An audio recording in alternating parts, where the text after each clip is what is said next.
रविवार को एक वीडियो सामने आता है। वीडियो उत्तर प्रदेश के कानपुर का, जहां रुतबे का रईसी का खतरनाक मेल रफ्तार का कहर बनकर सड़क किनारे खड़े लोगों पर टूट पड़ा। एक रईसजादे की लग्जरी लैम्बोर्गिनी कार लोगों को रौंदते हुए चलती रही। कुछ ही सेकंड्स में वहां अफरा तफरी का माहौल बन गया, लेकिन उससे भी ज्यादा चौंकाने वाला नजारा थाने के अंदर देखने को मिला। हादसे के बाद जिस तरह से आरोपी को कथित तौर पर वीआईपी ट्रीटमेंट दिया गया, उसने पुलिस की भूमिका पर गंभीर सवाल खड़े कर दिए।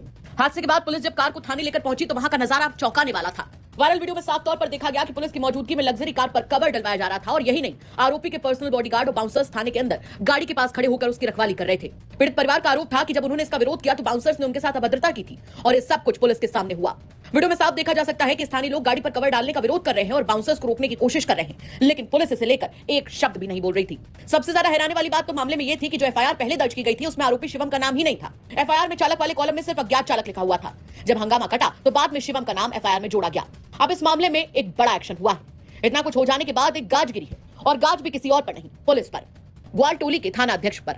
आपको बता दें कि मामले के तूल पकड़ने के बाद कमिश्नर ने प्रथम दृष्टया लापरवाही पाए जाने पर थाना अध्यक्ष को इस मामले में लाइन हाजिर कर दिया है। यानी ये केस बढ़ता जा रहा है और इस पर अब एक्शन पुलिस पर भी होने लगा है। वहीं जब इस मामले में शिवम के वकील की बात की जाए तो वो मानने को तैयार ही नहीं है कि शिवम की इस केस में कोई गलती है। उनका कहना है कि हादसे के वक्त गाड़ी शिवम चला ही नहीं रहा था, जबकि वायरल वीडियो में साफ तौर पर देखा जा सकता है कि घटना के तुरंत बाद शिवम के बाउंसर्स उसे ड्राइविंग सीट से निकालते नजर आ रहे हैं। शिवम जो भी होगी, जो भी अब आगे कार्रवाई होगी वो माननीय न्यायालय से होगी। माननीय न्यायालय के समक्ष एप्लीकेशन पड़ चुकी है। जो भी अब आगे कार्रवाई, कल की डेट फिक्स है, कल की डेट हियरिंग के लिए फिक्स है। जो भी होगा माननीय न्यायालय के समक्ष जो है उपस्थित होकर के होगा। आप शिवम से बात करें, क्या गाड़ी चलाते समय शिवम वहां मौजूद थे? मैं आपके सारे जो है क्वेश्चन का आंसर मैं कर चुका हूँ। जो भी अब आगे कार्रवाई होगी माननीय न्यायालय के। नहीं, ऐसा कुछ नहीं। क्या अटैक पड़ा था कोई? अब वो बीमार रहते हैं, लेकिन मतलब अभी ऐसा जब वो गाड़ी चला ही नहीं रहे थे, जब वो एक्चुअली में ये जो केस है वो एक्सीडेंट का केस है, और एक्सीडेंट का जो केस है जो एफआईआर दर्ज हुई है वो एक्सीडेंट पर एफआईआर दर्ज हुई है। जब वो गाड़ी ड्राइव ही नहीं कर रहे थे तो उनके ऊपर कोई मामला वैसे भी नहीं बनता है। ठीक है, शिवम सामने क्यों नहीं आ रहे? शिवम अपनी सफाई क्यों नहीं दे रहे? वो आपको बता दें कि रविवार दोपहर करीब 3:15 पर कानपुर के रेव 3 मॉल के पास अचानक अफरा तफरी मच गई, जहां जाने माने तंबाकू व्यापारी के मिश्रा के बेटे शिवम मिश्रा की करोड़ों की लैम्बोर्गिनी बेकाबू हो गई और सड़क किनारे खड़े लोगों पर कहर बनकर टूट पड़ी। चश्मदीदों के मुताबिक सबसे पहले तेज रफ्तार कार ने एक ऑटो रिक्शा को टक्कर मारी। इसके बाद सड़क किनारे खड़ी रॉयल एनफील्ड मोटरसाइकिल को जोरदार टक्कर लगी।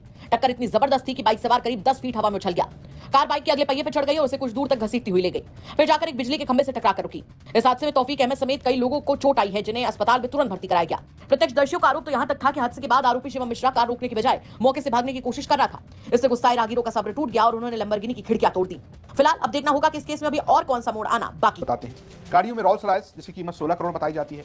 इसके अलावा लैम्बोर्गिनी, मैक्लारन जो कि हाल में ही आपको पता होगा कि F1 चैंपियनशिप जीतने वाली भी कंपनी, उसकी कार, लैम्बोर्गिनी, फरारी और पोर्शे जैसी कारें और गाड़ियों का एक ही नंबर।